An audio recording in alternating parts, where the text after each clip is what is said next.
Me voici de retour les enfants pour vous expliquer comment repérer une fraction inférieure à 1, une fraction égale à 1 ou une fraction supérieure à 1. Ce tuto vous aidera notamment pour le numéro 4, page 71. Commençons par un petit rappel du vocabulaire.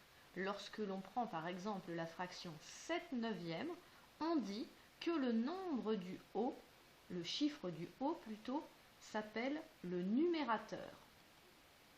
Et on dit que le chiffre du bas s'appelle le dénominateur. Concrètement, le dénominateur correspond à combien il m'en faut pour faire 1. Et le numérateur correspond à combien j'en ai. Si on reprend donc notre fraction 7/9, il m'en faut 9 pour faire 1 et j'en ai 7, donc 7/9. Voici à présent les fractions qui vous sont proposées dans l'exercice. Nous allons d'abord nous intéresser aux plus faciles à repérer, les fractions qui sont égales à 1.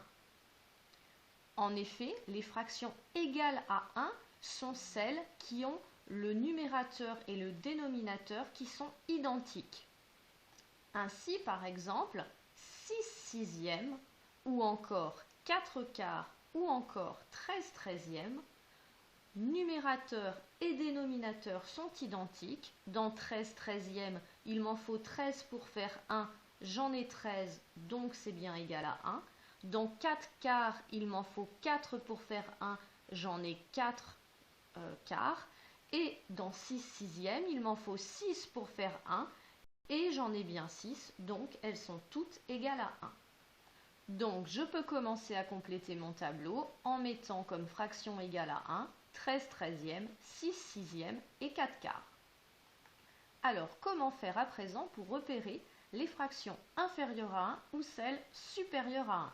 Eh bien je vais me servir de l'unité. Si par exemple je m'intéresse à 110e, je sais qu'il m'en faut 10 pour faire 1 et j'en ai 100, donc j'en ai bien plus que mon unité. Donc celle-ci est plus grande que 1, supérieure à 1. Dans 10 centièmes, par contre, il m'en faut 100 pour faire 1 et je n'en ai que 10, donc c'est plus petit que 1.